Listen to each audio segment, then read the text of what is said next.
Channeling your energy. Your soul calls here. Kamusta mga Aquarius? Aquarius, Sun, Moon at Rising. At ang iyong angel number for this week ay 8888. At hindi ito nakikita ng simpleng number lang. Ang 8888 ay energy ng abundance, money, personal power, respect, at multiplication. Pero ang pinaka-feel ko dito, may Aquarius na matagal nang nagbibigay, nagtitiis, at tahimik na kinakaya ang isang sitwasyon na hindi na niya gustong ipaliwanag kahit kanino. Parang may moment na sinasabi mo na sa sarili mo yung, sige, kung ayaw mo, hindi na ako maghahabol. Ayan. At dito nagiging emotional yung message. May isang situation dito na hindi mo kailangang ikaw ang unang gumawa ng move. Kung may taong hindi mo na kinakausap, kung may taong inaabangan mong magparamdam, o may conversation na natigil dahil pareho kayong may pride, ang energy ngayon, huwag mong pilitin. Hindi ibig sabihin na wala kang pakialam ha. Ang ibig sabihin, pagod ka nang ikaw palagi ang umiintindi. At Aquarius, may nakikita akong taong outwardly okay, nakakatrabaho, nakakatawa, nakikipag-usap sa mga tao, nagpo-post pa nga minsan ng parang normal lang ang lahat. Pero kapag mag-isa ka na, doon lumalabas ang bigat. May gabi na iniisip mo kung tama ba yung naging desisyon mo, kung dapat ka bang mag-message, kung baka kapag hindi ka gumawa ng paraan, tuluyan nang mawala yung connection, mga ganun. Pero may isang bagay akong gustong sabihin sa'yo. Hindi lahat ng katahimikan ay rejection. Minsan, kailangan mo nang tumigil ang ingay para makita mo kung sino talaga ang kusang lalapit sa'yo. At kung may situation kang pinagdadaanan ngayon at sobrang tumama nito, kunin mo lang yung para sa'yo ha. Huwag mong piliting i-fit ang reading sa buhay mo. Pero kung habang nagsasalita ako, may isang tao, isang trabaho, isang pera, o isang situation na biglang pumasok sa isip mo, baka yun mismo ang kailangan mong pagtuunan ng pansin. At Aquarius, may emotional message talaga rito. Hindi mo kailangang habulin ang isang bagay para patunayan na mahalaga ito. Kung mahalaga ka rin sa kabilang side, may sarili silang paraan para ipakita yon. Kaya ngayong week, huwag kang maunang mag-message dahil lang natatakot kang mawala siya. Let the energy show you who can meet you halfway. At hindi lang tungkol sa perang dumarating ang 888 ha, tungkol din ito sa value mo. At kapag nagsimula mong makita yung sarili mong value, iba na ang klase ng love na tinatanggap mo. Sa love, sa work, at sa buhay mo. At Aquarius, kung biglang may taong pumasok sa isip mo habang naririnig mo to, alam mo na kung anong bahagi ang para sa'yo. Aquarius, Sun, Moon at Rising, punta tayo sa money at love. Dahil dito ko nararamdaman na may dalawang magkaibang story.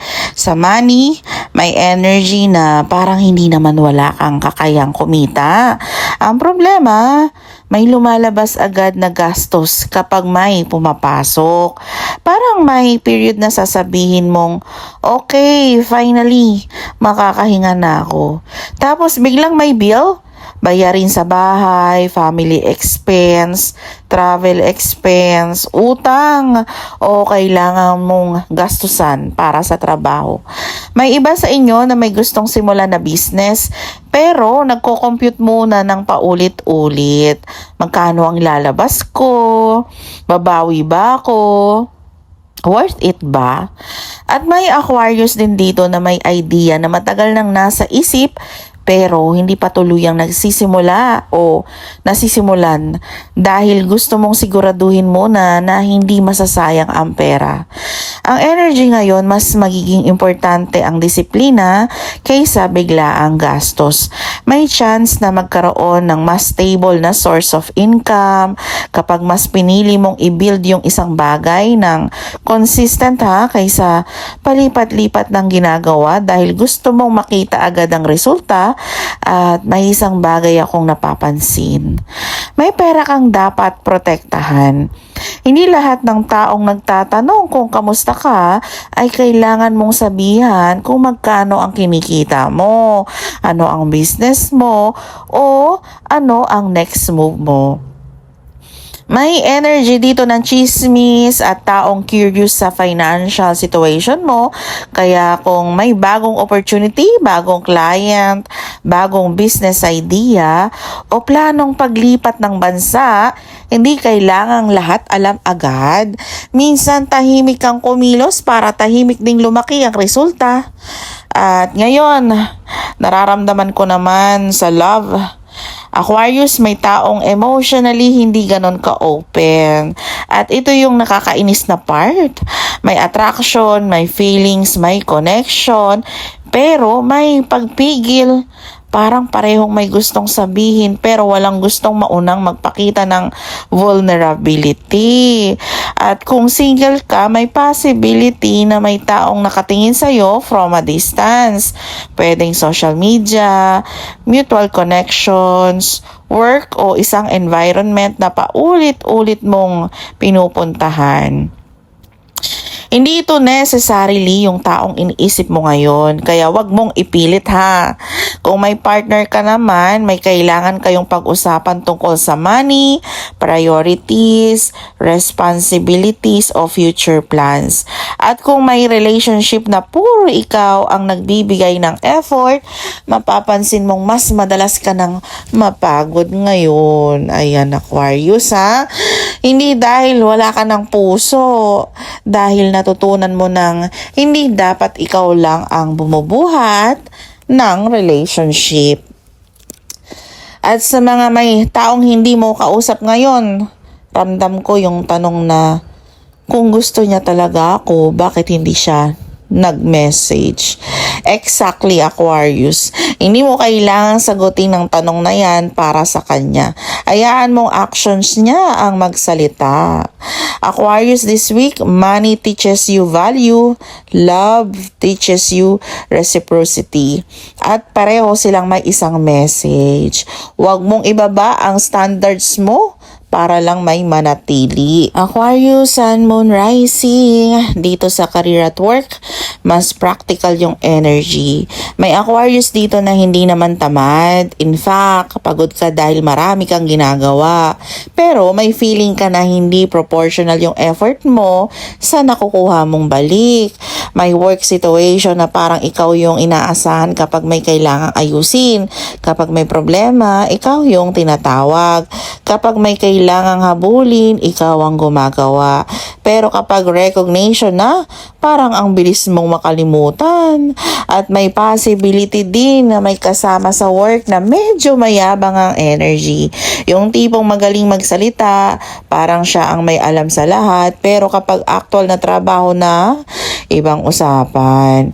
Huwag mong patulan Mas malakas ang position mo kapag results ang pinapakita mo kaysa arguments. May Aquarius din dito na may iniisip na lumipat ng trabaho, mag-resign, mag-apply somewhere else o gumawa ng sariling income. At interestingly, may energy ng foreign country. Para sa mga OFW o may planong mag-abroad, may thought na paulit-ulit bumabalik. Paano kung doon ako magsimula ulit? May iba sa inyo na may country na matagal nang nasa isip. May iba naman na may opportunity na hindi pa sure kung itutuloy. Hindi ko nakikita na kailangan mo magdesisyon dahil lang sa pressure ng ibang tao. Ang importante, numbers muna bago emotions. Salary, accommodation, visa, living expenses, transportation, contract, at kung magkano talaga ang maiuwi mo pagkatapos ng lahat ng deductions.